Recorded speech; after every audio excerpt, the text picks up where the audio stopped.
Alright, y'all, now I forgot this guy's name, but he's an attorney. He covers a lot of high profile cases when it comes to celebrities. Most notably, a lot of y'all probably know him from covering the Meg Thee Stallion case versus Tory, and there's a whole bunch of cases that he covered, and a lot of people look to him when it comes to information on these cases because, you know, I guess like he's solid when it comes to the information that he gets. He goes to the courtrooms, you know, he's seasoned, he's been through a lot of cases, whatever the case may be. To be honest with you, I kind of don't know why a lot of people go to him, but you know, he goes viral every time he talks about a case, and he actually does go to the court proceedings, so he knows a lot within what's going on within the case before a lot of the public actually does. And in fact, he's the one that kind of gives us new information. I know he did, at least with the Meg Thee Stallion case. And yeah, so he's speaking about Lil Durk's recent indictment, and we're gonna play the video. But as you can see, or as you will see, he's kind of like downplaying the evidence that the feds got against Lil Durk, right? He's saying like the stuff that they got is kind of weak. You know, the way he's explaining it, it's not like it's hardcore evidence. And you have some people, as you can see in the comments, saying things such as other lawyers are saying the same thing. He's definitely going to beat this. Let me tell you what this is, man.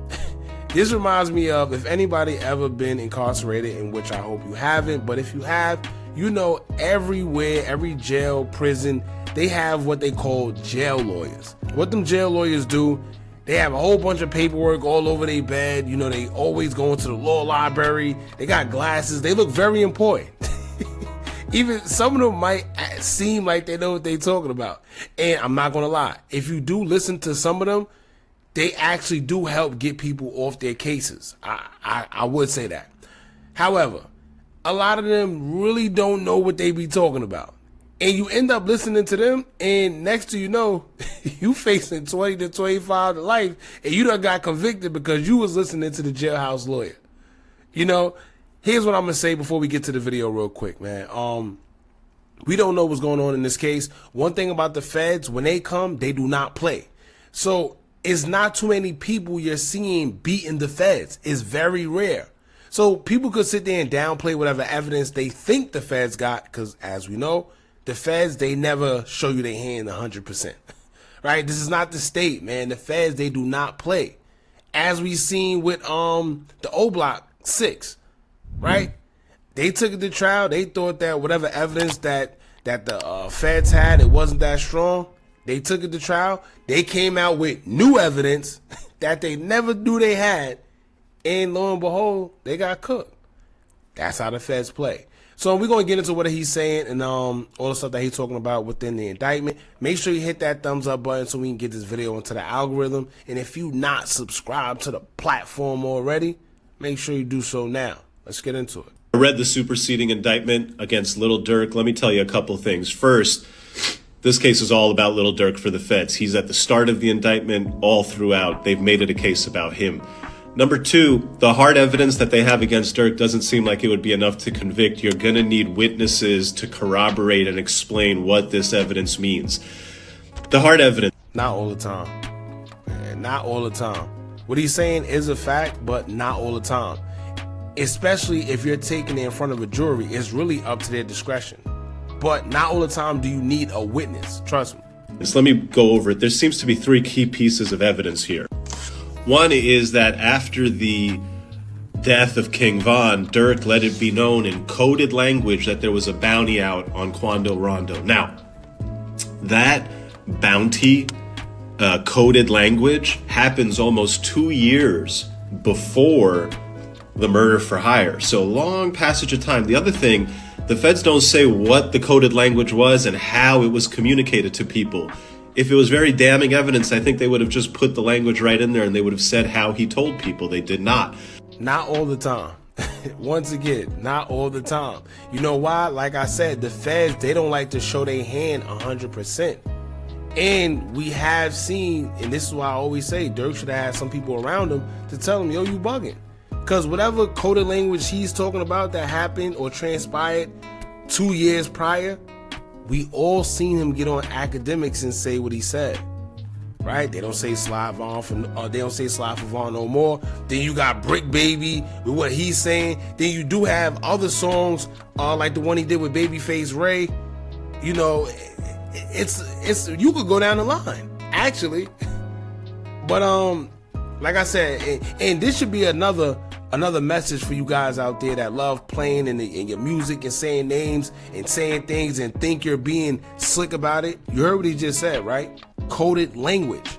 They not stupid, man. No matter how much you think you are ahead of the feds by using little gibber jabberish, they're not stupid. They could put two and two together just like the public can, and they get paid for it, right? So he's saying whatever coded language that they do have, he feels that it's not that serious. And if it was, in fact, like very hard evidence where they can convict Lil Durk with it, they would have been put it out there and said what it was. But once again, I personally feel not all the time.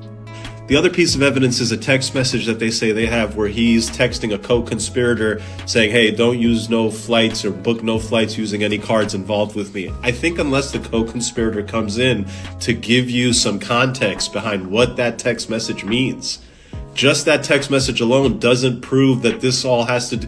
If anything, that text message is like, I want nothing to do with that. And finally, there's some music lyrics you can listen. But do with what? Right? That's how the prosecutor's going to say, well, why did you say it? What, you know, you got to prove yourself. And he's going to have a great lawyer, right? With all this, he's going to have a great lawyer because they're going to ask questions like that. Well, why did you say that? Why didn't you want them using your cards for whatever it was? How do they have the rental cards that was traced to a card affiliated with you? And we have you saying that you don't want your card used. So what you were saying that for, right? Or what did you go to Cali for coincidentally with them? Yo, listen, let me tell you, if you've never been in them courtrooms, man, you probably don't understand it, but it gets treacherous. Treacherous? Yeah, I said it right. It gets crazy.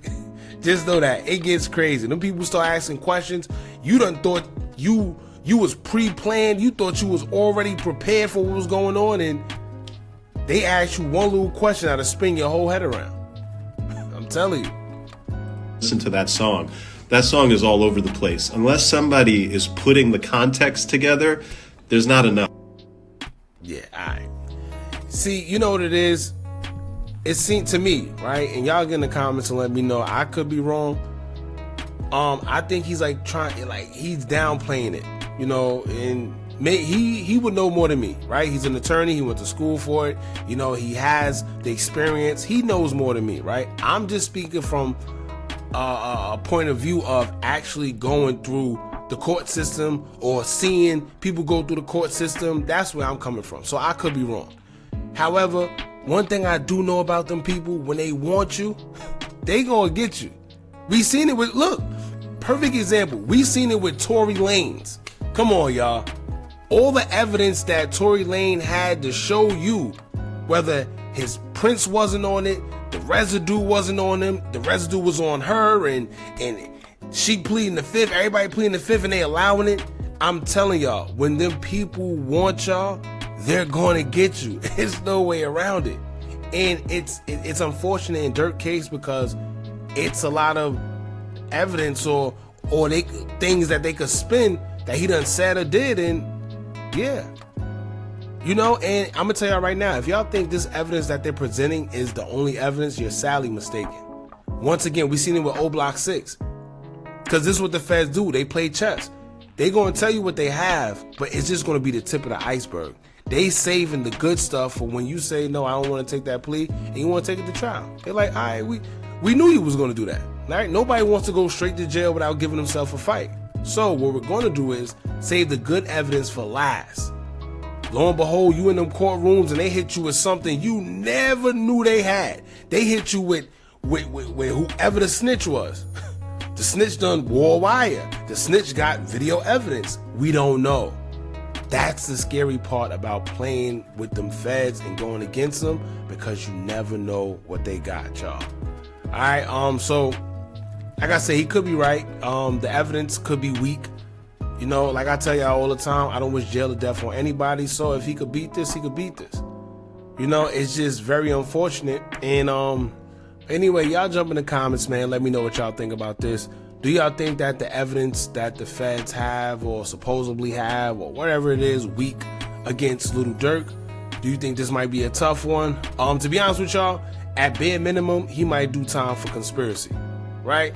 Let me tell y'all one thing about this whole situation. Do I think Durk is going to do crazy jail time? No. No. To be honest with y'all, I tell y'all all the time, I don't know what it is with these rappers. It's like the law that we go by don't apply to them.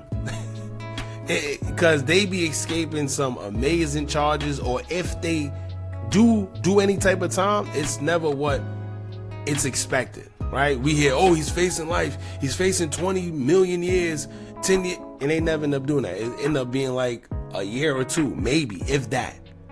Right? So like I said, man, it is what it is. Y'all jump in the comments, let me know what y'all think about this. Don't forget to like, comment, share, and subscribe. Hit that bell so you're notified every time we drop new content. And remember, as long as you keep on watching, I'm gonna keep on dropping. And I'm out.